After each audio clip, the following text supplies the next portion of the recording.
So I'm gonna be late. Whatever. I'm over it.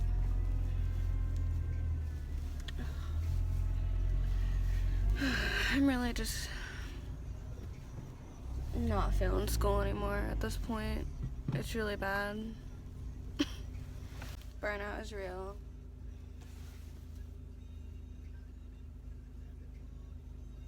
It's so hard to have so many just long nights and long days and so much stress and so much to worry about, and exam this week, exam next week, like,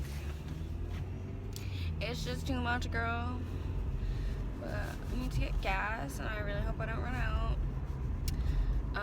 Today I have anatomy, which I said at 7:30 to like 9 or something like that. And then I was gonna meet, Tess is gonna come to school at 9, and we're gonna meet and read for lab. So we have to like read and take notes and stuff prior to lab so we know what we're doing when we get there. And then we'll probably study a little bit, eat lunch, and then we have to leave for clinical around 1, get there for 2, probably get there a little early. And then we usually sit in the car and wait for it to start. And then we leave clinical, our clinical is from 2 to 10. And then maybe we'll get back early, I don't know. But yeah, I don't know. I don't know, guys. This is not good. I don't like it.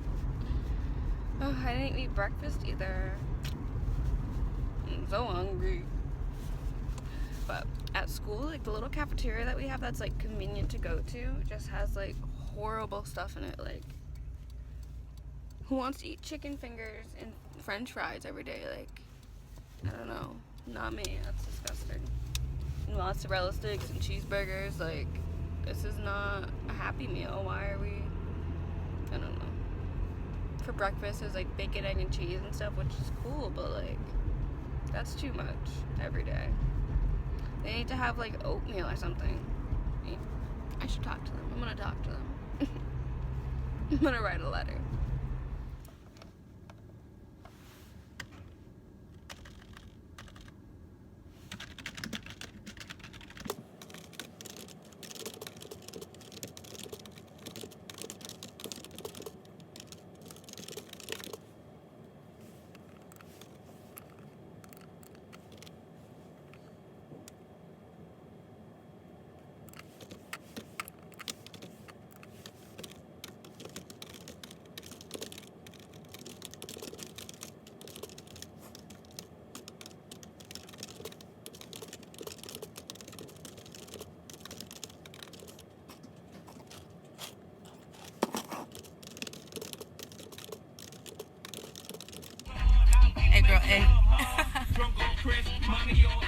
Give it to me.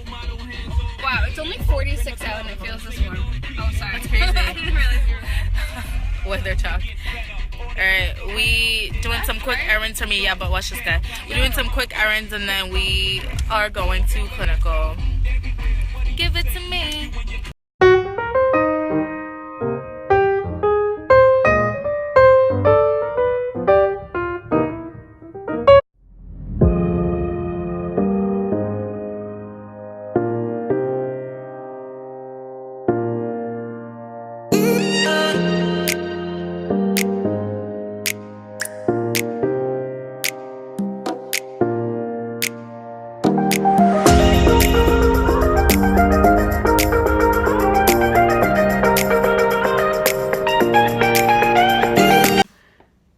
Do we look like shit?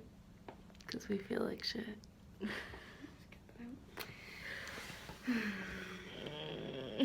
Literally, you guys. I can't even talk. Like, we're done. We're so done. It's 11 o'clock at night. We're at school still. We're about to get kicked out of the library. That's when you know. We're the only ones here, I think. I don't know how I'm gonna drive home. You guys. But on the bright side of the hospital, me and Samantha ended up being in the same place. Like, Samantha, I was sad because Samantha had to go to PACU today, which is good for her, but sad for me. And it turned out, she was going to PACU, and it turned out that my patient, she had to go in an emergency ERCP. I put it up here so I can pronounce it. It's a endoscopic retrograde cholangiopancreatology. You're so close. Pancreatography. I'm so tired. That was so good. But she had, I feel like we're shaking. Stones. Yeah, it just moved. She had stones in her bowel duct. So I was in surgery today, which is exciting. And then they used a tube and they went down through her mouth into her bile duct, and they looked for stones to get out. They didn't find any, so they did it as that she passed them. And then I went to PACU and I saw Samantha. I was waiting there with the PACU nurse for her patient, and I didn't know it was her patient. But so basically, when she got to the PACU, she was obviously wicked groggy because she was under general anesthesia. So she got back. We when someone comes back from surgery under anesthesia, you want to assess their vital signs very frequently. So Every we did 15 minutes. Yeah, we did when she first got there, and then when she 5 minutes after that, and then every 15 minutes after that. Tess's patient was, fortunately, everything was fine. Everything was normal. I did a physical assessment on her, listened to her lungs, her heart, her apical. Tell them about the apical story. And then her bowel sound. But so when patients come back from anesthesia, they're obviously very confused and groggy and everything. They don't remember the point in the surgery. When you wake up from surgery, most patients don't remember that point. They remember just waking up in the PACU. Yeah. So I was listening to her apical, so I'm like under her gown, just like listening, like looking close to her face because I have a short stethoscope. And she just turned and she was like, I was like, oh. Who are you? Where am I? Hi.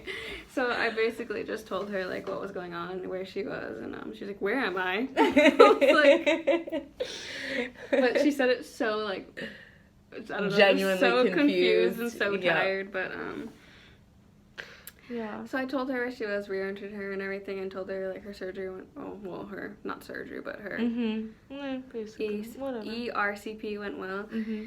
And then we just monitored her vital signs from then, and we gave her a little bit to drink to make sure she could swallow and stuff, and we just, then Tess came back. I know you were there.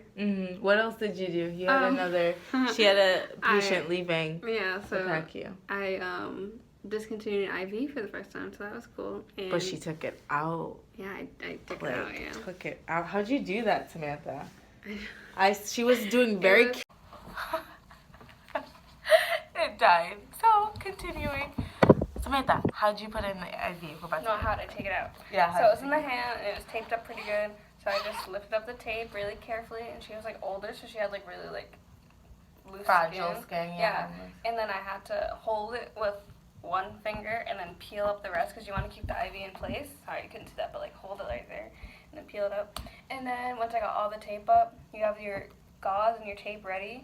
And I had that in my hand, and I held it like I held it on top of where the IV site was, and then I just like pulled the IV out and then held it pressure there and put tape, and that's it.